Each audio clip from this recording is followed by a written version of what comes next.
Si je veux faire un lieu dans lequel finalement à la fois c'est agréable, etc., et dans lequel il peut y avoir une certaine identité protestante, c'est de rester sur des formes géométriques très simples, de ne pas forcément avoir un système composé axé, c'est-à-dire de produire des espaces où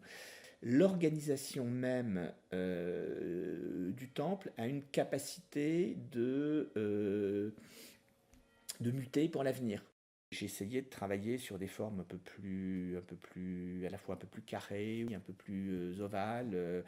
La chapelle des Diaconesses à Versailles est totalement ovale. La forme ovale, alors qui est pas forcément, qui convient pas forcément dans tous les cas, elle est quand même assez intéressante parce que d'abord, c'est un vrai clin d'œil avec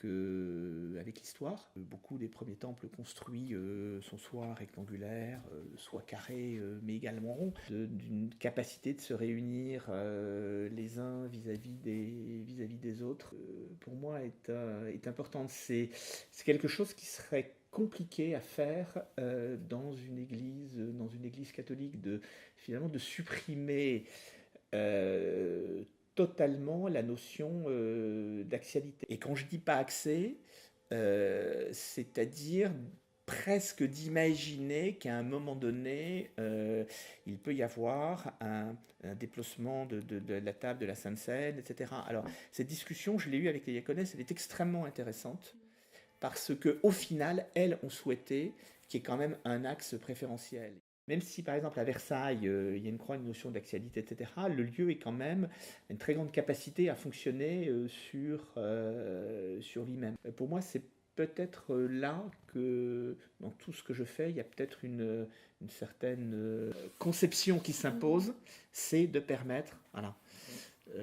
d'avoir une organisation des gens les uns en face des autres. C'est toute cette réflexion de comment je suis situé dans l'espace, comment je suis finalement positionné par rapport à quelqu'un qui va prêcher, et comment également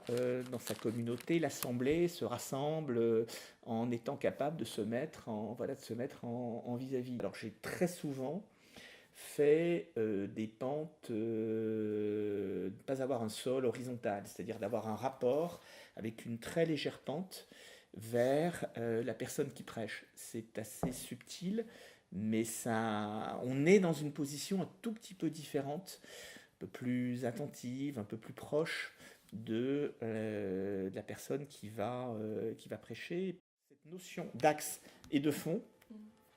est extrêmement importante. Par exemple, à Champigny, le fond est une grande surface courbe, blanche,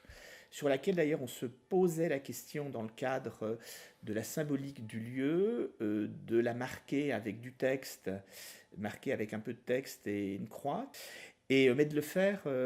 au XXIe siècle, c'est-à-dire avec des systèmes de projection